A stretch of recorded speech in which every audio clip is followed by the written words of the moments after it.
Ted Kaczynski was a genius. This is not an opinion. It is a documented fact. He scored 167 on an IQ test in 5th grade. He skipped 2 grades. He entered Harvard at 16 on a scholarship. There, he was subjected to a psychological experiment run by Henry Murray, a CIA-linked researcher who subjected students to extreme verbal abuse to study stress responses. Kaczynski was one of the subjects. For 3 years, he was systematically humiliated in the name of science. People debate whether this experience contributed to what he became. The answer is probably yes, but it is not the whole story. After Harvard, Kaczynski earned a PhD in mathematics from the University of Michigan. His dissertation was so complex that only a handful of people in the country could understand it. He became an assistant professor at Berkeley at 25. He was the youngest professor in the university's history. And then he walked away. He resigned without explanation.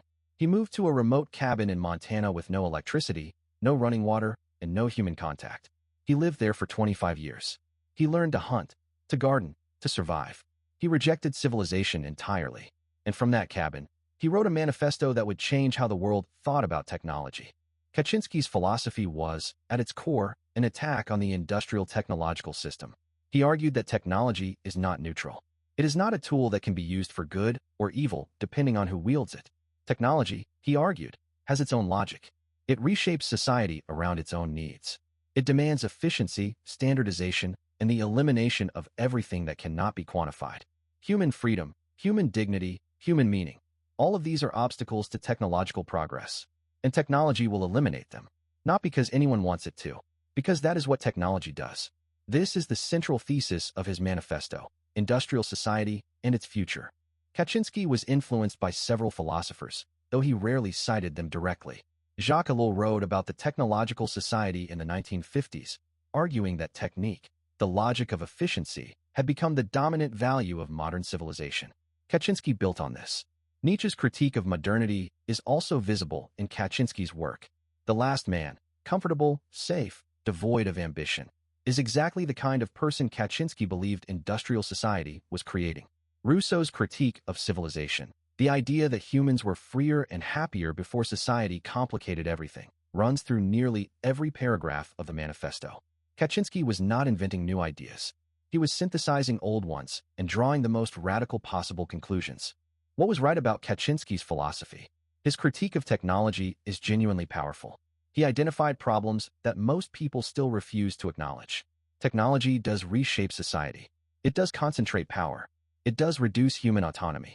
The surveillance state, the attention economy, the environmental crisis, all of these are consequences of technological systems operating according to their own logic. Kaczynski saw this more clearly than almost anyone. He also understood that reform is impossible. You cannot fix the technological system from within because the system determines what counts as a solution. Any proposal that threatens the system will be rejected. This is a genuinely sophisticated analysis. What was wrong? Everything about his methods. The bombings were not just immoral. They were strategically incoherent. You cannot argue that technology dehumanizes people and then mail bombs to them.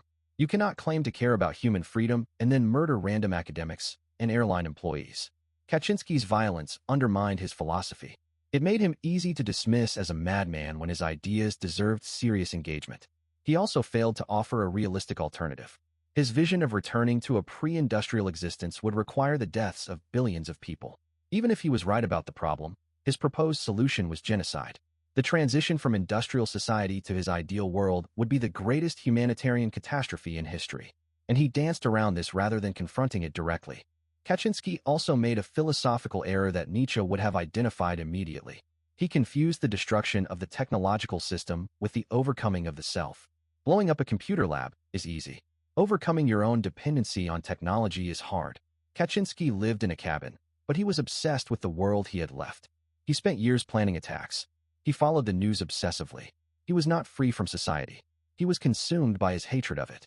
Nietzsche would say, the person who defines themselves in opposition to something is still defined by that thing. Kaczynski was not a hermit. He was a warrior. And warriors are not free. They are bound to their enemy. What can we learn from the Unabomber? First, that intelligence without moral compass is dangerous. Kaczynski was brilliant. His diagnosis of technological society was largely correct. But his response, murder, was monstrous. Second, that the system Kaczynski described is real. The surveillance, the loss of autonomy, the reduction of human life to data points. These are not paranoid fantasies. They are happening, and ignoring them because a terrorist pointed them out is a form of denial. Third, that violence is not the answer.